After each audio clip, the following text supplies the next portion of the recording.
Hi, my name's Barrie Crampton. Welcome to another episode of My Life and Times in the Motor Trade, or Life's Hard and Then You Die.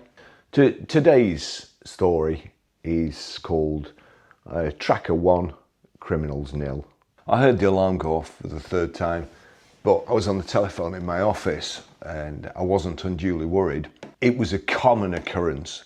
We were having huge problems with the Mercedes-Benz remote entry system. It was a flashing light system.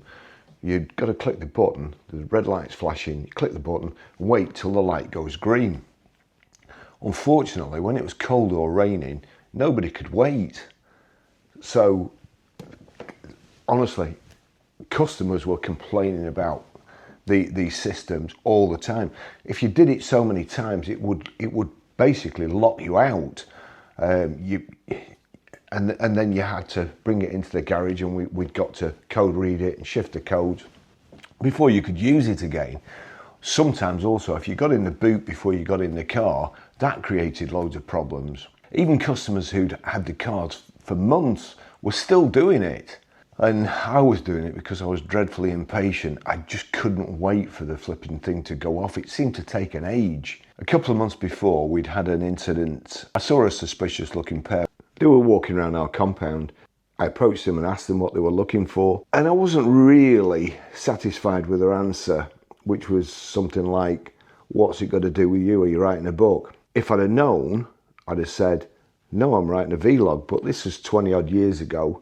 And vlogs hadn't been invented then. So what I actually said was, "Look mate, we've got a mechanic here who can kickstart a jumbo jet. And if you don't watch it, I'll whistle him. Now, will you get out of here? You shouldn't be here, so please will you leave?" I then shadowed them all the way to the forecourt, a safe distance of course. They didn't look particularly nice, and I didn't know how good Clemmy's hearing was.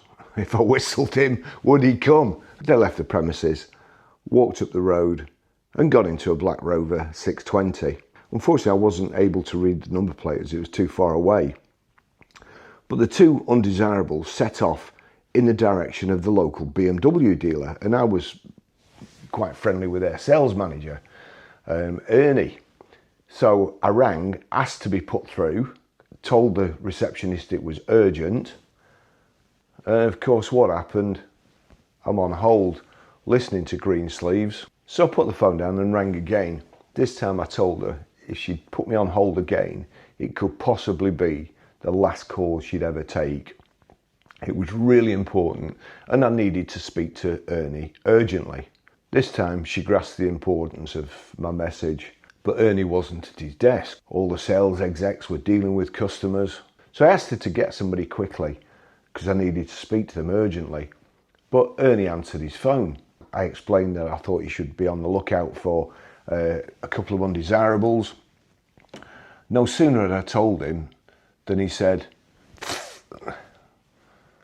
"They're driving off the forecourt in one of our cars," and slammed the phone down, and off he went. Now, our dealership was at the end of the motorway and the BMW dealership was further up, so I knew that they were going to have to come back and go past our dealership to get to the motorway. So I ran out to my car, hoping to be able to head them off. My car was referred to as the Stealth at work by the rest of the staff. It was an obsidian black E-Class avant-garde with black leather, 19-inch AMG alloys, wooden leather steering wheel. It was a beautiful car. I could easily catch a Rover 620 in it. I'm not sure what I would have done if I had caught them, but I never got to find out because my car wasn't there. Our valeter had used the spare keys to take it around the back and wash it at that particular time, give it its daily bath. And I watched helplessly as the BMW, closely followed by the Rover 620, sped past and off down the motorway. They never got caught. I don't know why, because the M55 motorway is about 25 miles long. It could be that they went off at the next roundabout, which is just a few hundred yards, and went the back way, but you know, that was it. Anyway, I held an emergency sales meeting. Everybody was warned that we needed to be on our guard. If I saw any keys lying around, the person responsible would get the worst car that I could find as a demonstrator, and did also have to do the McDonald's run every day for the rest of all time. All the keys had to go back and be locked in the key safe. The key safe was situated in my sales administrator's office, and her office backed onto mine. And I also said everybody needed to keep a lookout for anybody acting suspiciously. Back to the present day, it appeared no one was going to silence the alarm, so I apologised to the person I was talking to and walked to the door of my office to tell somebody to get off her backside and shut the alarm up. The lads were dealing with customers and the alarm stopped, but I went to the door anyway. I was just in time to see a guy who I later described to the police as looking like Stan Collymore, but our Stan was driving off the forecourt in our new Mercedes-Benz C-Class. I started to run to my car, but we were just having a delivery of cars, so there was a transporter parked right in front of my car with about half a dozen brand new Mercedes-Benz, so the stealth was blocked in again. The car that had been stolen was going to be part of our demo fleet and was waiting to be taxed for the new registration number in September. We fitted every demo and service loan car with a tracker. Since one of our service loan cars had been stolen a few years previously, Keith Harris of Keith Harris and Orville fame had borrowed it. I think Orville had been left in the boot, but we never got a ransom note, so they must have just wanted the car. Anyway, back to my story.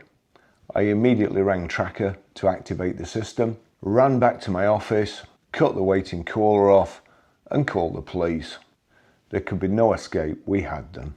Within 5 minutes, the police helicopter was hovering above us, and there were 4 police cars on our forecourt.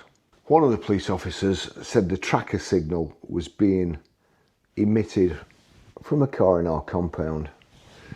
Then he asked me if the thieves had brought the car back. This tickled me, and trying my best not to laugh, I replied, "In your experience, officer, how often does that actually happen? How often do criminals bring the car back?"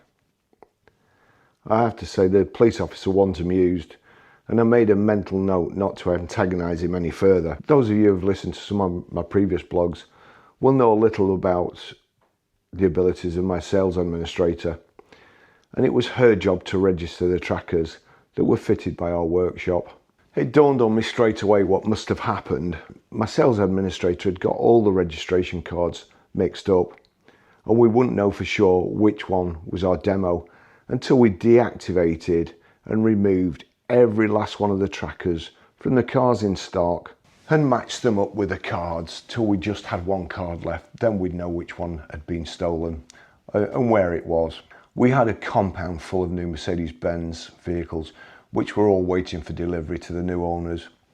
Lots of them had trackers, very, very popular things, fantastic things. Everybody should have one. Only one of them was transmitting a signal to the police. Now, I used to work with a guy called Stuart Dawson, who was Les Dawson's son and as funny as Les Dawson. He was our head mechanic and he was brilliant. He'd attended military school and then went on to work for a professional racing team. I think now, and I think still now, because I inquired about him the other week, he worked for Mercedes-Benz. Mercedes-Benz poached him off us. He was absolutely excellent. But at the time I was lucky enough to have him as a colleague. What he didn't know about Mercedes-Benz wasn't worth knowing. Stuart and I set about finding the cars fitted with trackers, disconnecting them and matching the serial numbers up with the correct cards and the correct cars until the offending one stopped transmitting as well. When it did, the police helicopter returned to base and the patrol cars drove off. With my new friend in the police force still glaring at me and shaking his head, it took us a lot longer to disconnect the trackers than it should have. As Stuart had his dad's sense of humour, and the irony of the situation wasn't lost on us. Neither of us could see for laughing. We were both crying, tears rolling down our face. We'd just about come to our senses and was getting on with the task when I said to him in my best Liverpudlian accent. Now, I don't know why it was Liverpudlian accent, because I don't know who stole the car, but excuse me there, la. I stole this car about 20 minutes ago and I'm not happy with the way it drives. So I've brought it back. No hard feelings, eh? I'll come back next week and I'll pick one with a bigger engine if you don't mind. Any chance of a lift to the bus station? There's probably a bit of Brummie there too. We both cracked up again. It was several hours before we'd checked every device and was left with a missing serial number that could only belong to our aquamarine blue C180 automatic. Another call to tracker and it was activated, but the thieves had a healthy head start. We just hoped they hadn't got time to sweep the car for a transmitting signal. And if they had, that they'd done it before we'd got the right one switched on. The next morning I got a call from the Greater Manchester Police. The signal had been picked up by a patrol car and was coming from a garage in a street in Barrie. There appeared to be no one at the house, but the police had it staked out. I was also told that it would probably be featured on a new programme that was coming out. I think it might have been called Z Cars, but I can't quite remember. The programme was about Stolen Vehicle Recovery Squad based in Manchester, and they were also in attendance. They asked me to go and take the spare keys, but when I told my boss that there was a TV camera at the scene,